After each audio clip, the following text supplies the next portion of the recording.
Hello everyone, welcome back to my channel. ఇవాళ morning నుంచి evening వరకే ఒక వ్లాగ్ అయితే పెడుతున్నానండి. నైట్ పెసర్లు నానబెట్టుకున్నాను మార్నింగ్ పెసరట్టు కోసం అనేసి. ఇంకా 6:30 లోపు మాకైతే మిల్క్ వచ్చేస్తాయి.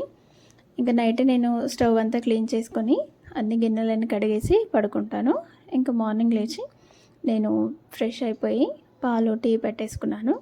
అలాగే నేను నానబెట్టుకున్న పెసర్లు కూడా గ్రైండ్ చేసుకున్నాను. అందులో కొద్దిగా అల్లం, పచ్చిమిర్చి, కొద్దిగా జీలకర్ర వేసి ఇలా గ్రైండ్ చేసుకున్నాను. పెసరట్టే కాబట్టి మార్నింగ్ గ్రైండ్ చేసుకుంటాను. ఇంకా దోసకైతే నైటే గ్రైండ్ చేసి పెట్టుకుంటాను. ఇంకా అందులోకి పల్లి చట్నీ అయితే రెడీ చేస్తున్నాను. కొద్దిగా ఆయిల్ వేసుకొని పచ్చిమిర్చి, జీలకర్ర అలాగే పల్లీలు వేసుకొని వేయించుకొని చట్నీ అయితే ప్రిపేర్ చేస్తాను. పల్లీలు అయితే చల్లారిపోయాయండి. మిక్సీ గిన్నెలోకి వేసుకొని తగినంత సాల్ట్ వేసి గ్రైండ్ చేసుకోవాలి. ఇంకా మనం గ్రైండ్ చేసుకున్న పెసరట్టు పిండిలో కూడా నేను కొద్దిగా తీసుకొని అందులో సాల్ట్, వాటర్ వేసుకొని కలిపి పెట్టుకున్నాను. ఇంకా పిల్లల కోసం అయితే పెసరట్టు వేస్తున్నాను. మార్నింగ్ తినేసే వెళ్తానండి. వాళ్ళకి 8:30కి స్కూలు. ఇంకా ఒక్కొక్కటి వేసిస్తే తింటారు. అది కూడా చాలా ఇబ్బంది పడుతూ తింటారు. ఇంకా పెసరట్టు ఏంటంటే కొంచెం లో ఫ్లేమ్లో పెట్టి కాల్చుకోవాలండి. అలా అయితే పచ్చి పచ్చిగా ఉండకుండా బాగా కాలుతుంది. పిల్లలు కూడా ఇష్టంగా తింటారు. నేను చాలా పల్చగా చేసిస్తాను. కొంచెం లావుగా చేసి ఇచ్చినా కూడా తినరు. ఇంకా చట్నీ వేసి చేశాను. పెద్ద పాప తింటుంది, తను కొంచెం లేటుగా తింటుంది, అందుకనేసి ఫస్ట్ తనకు పెట్టిచ్చేస్తాను. చిన్న పాప కూడా స్నానం చేసి వచ్చింది, తను కూడా తినేస్తుంది. ఇంకా నైట్ నేను వడలు చేశాను మినపప్పుతో. ఇంకా అదే పిండి ఉంటే వాళ్ళకి పునుగులాగా వేసిస్తున్నాను. వడలు చేసిస్తే ఒకటి చాలు, 2 చాలు అంటారు, ఎక్కువ తీసుకెళ్ళరు. అందుకనేసి ఇలా పునుగుల్లాగా చేసిస్తే తింటారు. చిన్న చిన్న రౌండ్గా బాల్స్ లాగా ఉంటాయి కదా, కొంచెం అట్రాక్ట్ అయ్యి తింటూ ఉంటారు. పెసరట్టు తింటున్నారు కదా, మళ్ళీ ఇవి ఎందుకు అనుకుంటారేమో, ఇవి స్నాక్స్ కోసం పెడుతున్నానండి. ఇంకా వాళ్ళకి రెగ్యులర్గా డ్రై ఫ్రూట్స్ అవి అవుతున్నాయి. డైలీ అవే నా మమ్మీ అంటే ఇంక ఇవాళ నైట్ కొద్దిగా పిండి తీసి మార్నింగ్ ఇలా చేసి స్నాక్స్కి అయితే పెట్టించాను. ఇంకా బాక్స్లు కూడా బ్యాగ్లో పెట్టేసుకున్నారు. వాటర్ బాటిల్స్ కూడా ఫిల్ చేసి ఇచ్చేసాము. మా వారు కూడా చాలా హెల్ప్ చేస్తారు మార్నింగ్ టైంలో. స్కూల్కి పిల్లలకి లేట్ అవుతుందనేసి తను కూడా లేసి నాకు కూడా హెల్ప్ చేస్తారు. ఇంకా పిల్లలు రెడీ అయిపోయారు. స్కూల్ టైం అవుతుందనేసి బ్యాగ్స్ కూడా వేసుకున్నారు. విత్ పెద్ద పాపకి కొంచెం ఐ ఇన్ఫెక్షన్ అయింది, అందుకనేసి తనకి ట్యాబ్లెట్ వేస్తున్నాము. ఇంకా వాళ్ళ సిస్టర్ వచ్చి తనని ఇమిటేట్ చేస్తుంది. ఇంకా వీళ్ళకైతే యూనిఫామ్స్ ఇవ్వలేదు. రీజన్ ఏంటంటే వీళ్ళు లాస్ట్ ఇయర్ వరకు శ్రీ చైతన్య స్కూల్ హఫ్సిగూడ బ్రాంచ్లో చదువుకున్నారు. అయితే నాకు నియర్ బై నాగోల్లో మన మినీషల్పురం ఉంది కదా, అక్కడ శ్లోక స్కూల్ పడింది. అది కొత్త బ్రాంచ్ ఓపెన్ అయింది అక్కడ.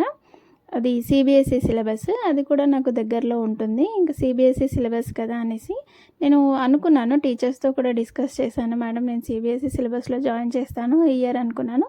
కాకపోతే నాకు లక్కీగా ఇక్కడ శ్లోక అనేది స్టార్ట్ అయింది, అక్కడ జాయిన్ చేశాను. ఇంకా school books, stationery, bags everything వాళ్ళే ఇచ్చారండి.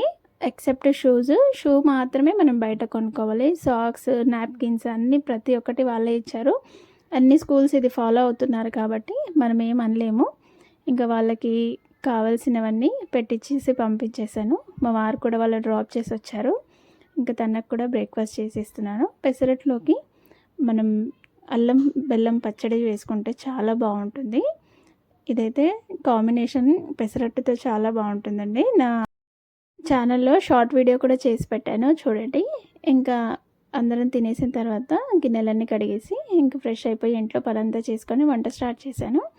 ఇంకా పిల్లలకి ఆమ్లెట్ అలాగే ఏదైనా రసం చేసి పంపించమని చెప్పారు. రైస్ పెట్టుకున్నాను. ఇంకా ఎగ్లోకి కొద్దిగా మిరియాల పొడి, ఉప్పు వేసేసుకొని ఎగ్ అయితే ఫ్రై చేసుకుంటున్నాను.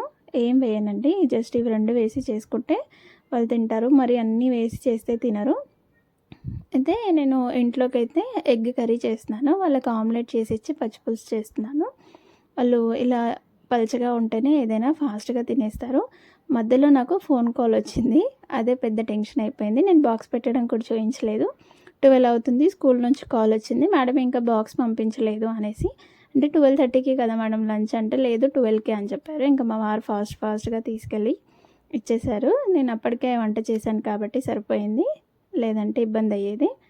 ఇంకా వాళ్ళకి బాక్స్ పెట్టి ఇచ్చేసిన తర్వాత మళ్ళీ నేను కర్రీ అయితే వండడం స్టార్ట్ చేశాను. రెసిపీ కూడా చూపిద్దాం అనుకున్నాం కానీ చూపించలేదు. ఛానల్లో కూడా ఉంది, ఒకసారి చూసేయండి. ఎగ్ కర్రీ ఇలా చేసుకుంటే చాలా టేస్టీగా ఉంటుందండి. జస్ట్ సింపుల్గా అయిపోతుంది. ఇంకా ఈవినింగ్ కూడా పిల్లలు వచ్చేసారు. మాకు ఇవాళ ఏంటంటే 3-5 వరకు పవర్ కట్ అవుతుందని చెప్పారు. అయితే 6 వరకైనా రాలేదు. ఇంకా పిల్లలు వచ్చిన తర్వాత వాళ్ళకి ఇవాళ లెమన్ అండ్ స్పూన్ కాంపిటీషన్ ఉండింది. 3rd, 4th వచ్చామని సంథింగ్ ఏమో చెప్తున్నారు. ఇంకా వాళ్ళు కూడా ఫ్రెష్ అప్ అయిపోయారు. అయిపోయిన తర్వాత నేను కూడా పాలు వేడి చేసి ఇచ్చాను, తాగేశారు. ఇంకా హోంవర్క్ చేసుకుంటాం మమ్మీ, పవర్ రావట్లేదు కదా అంటే సరే అనేసి చేసుకోమని చెప్పాను. ఇంకా నోట్స్ అయితే తీసుకెళ్ళట్లేదండి. ఇంకా మేము ఒక ఫెయిర్ నోట్ అయితే పంపిస్తున్నాము. అందులోనే వాళ్ళకి హోంవర్క్స్ అనేవి ఇస్తున్నారు. చిన్న పాప స్లోగా రాస్తుంది. పెద్ద పాప 2 హోంవర్క్స్ చేస్తే తను ఒకటే హోంవర్క్ దగ్గర ఉంటుంది. ఇంకా వీళ్ళు మొత్తం హోంవర్క్స్ చేసుకున్న తర్వాత పవర్ వచ్చింది. మళ్ళీ అప్పుడొకసారి ఫ్రెష్ అప్ అయిపోయారు. ఇంకా అప్పుడు యాపిల్ కట్ చేసి ఇస్తే తిన్నారు. వాళ్ళకు స్కూల్లో నెక్స్ట్ డే నుంచి బుక్స్ తెమ్మన్నారని చెప్తే ఇంకా బుక్స్ అన్నీ బ్యాగ్లో పెట్టడానికి అన్నీ తీసి పెట్టాను. అయితే ఈ బుక్స్ వాళ్ళు స్టేషనరీ వ్లాగ్ లాగా మా పాప వాళ్ళ ఛానల్లో వర్షిత వ్లాగ్స్ అని ఉంటుంది, ఆ ఛానల్లో ఉందండి. ఒకసారి చూసేయండి. వాళ్ళ ఛానల్ కూడా సబ్స్క్రైబ్ చేసుకోండి. వీడియో నచ్చితే like, share and subscribe. Thank you.